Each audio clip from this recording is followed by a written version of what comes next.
Jalen Green has had 3 straight performances of at least 21 points, and he opens up the scoring for Ignite from the field. I mean, 83%, that is just ridiculous, right?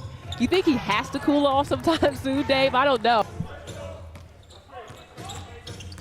He's got a perfect 2-for-2 start. There's Green, good hands by Adams.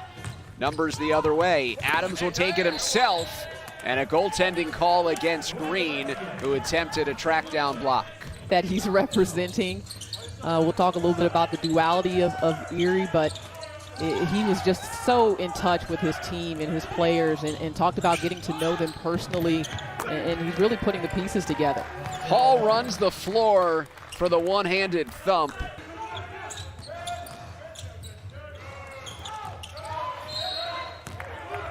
A steal. Adams running the other way.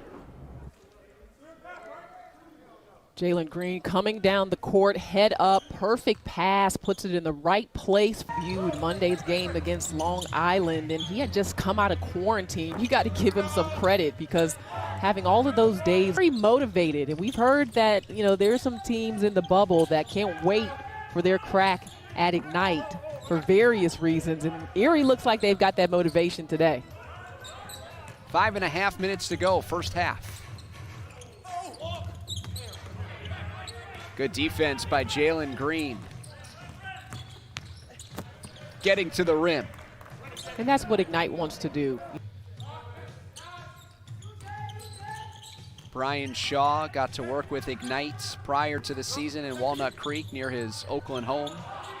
Kick out Bobby Brown. Stronger, a lot more in the weight room.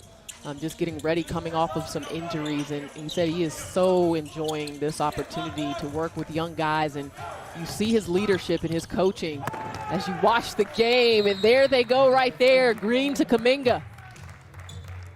The great defensive play by Green on the leak out, found by Jack, and some fireworks from these athletic studs. I believe that might have been their second, David.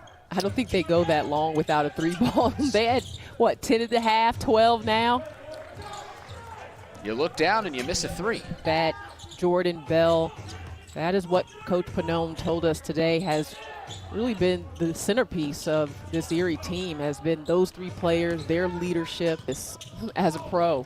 And especially as a young pro, again, it's not always about the shots falling or turnovers that you can't get back, but how do you adjust your attitude, your approach to the game? Green gets to the rim on a smooth move there, but in regular season games compressed to just 25 days, and so you're not going to have more than a day off in between games, if that. A number of back-to-backs, of course, over the... He can bust out off a rebound and handle in the open court. He's just very versatile with the skill set. 4:35 to go, third quarter. Green has had a couple of very explosive moves off the bounce, even with defense kind of crowding that elbow area. He's been able to hesitate. Well, first and foremost, I just want to say that Erie's a very good team. I mean, they are a very talented team. In the backcourt with Jarrett Jack. And now Jalen Green lines it up, short on a triple. This is the second bubble that he's been involved in. He was signed by the Washington Wizards at the end of last season as part of the restart, so he makes his return to Lake Buena Vista as a member of Erie. 8 spurt. There was just 1 lead change back in the first quarter. Largest lead of the afternoon for Erie was 43. Season profile entering today's game. Headman feed, that's Green. Running the floor with a purpose. Gotten a chance to kind of hit the court, different combinations of players. So, you know, we may see some games where, you know, there are blowouts in particular early on, but I expect this to be a very competitive G League bubble. And Kuminga does not even get a shot off. The second-year head coach for Erie.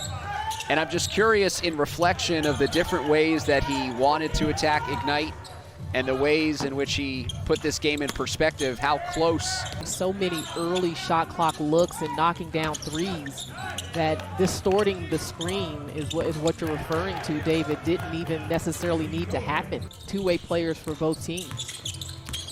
Yeah, also mentioned the Executive Vice President of Basketball Operations for New Orleans. To work in the front office in the NBA. I hold a little resentment towards New Orleans, though, I must be honest. I worked with Teresa Weatherspoon for 2 years on Westchester Knicks broadcasts. The second highest scoring team in the league delivered, averaging 119 on the year, and they poured in 127 against Ignite in a commanding effort against the previously undefeated squad.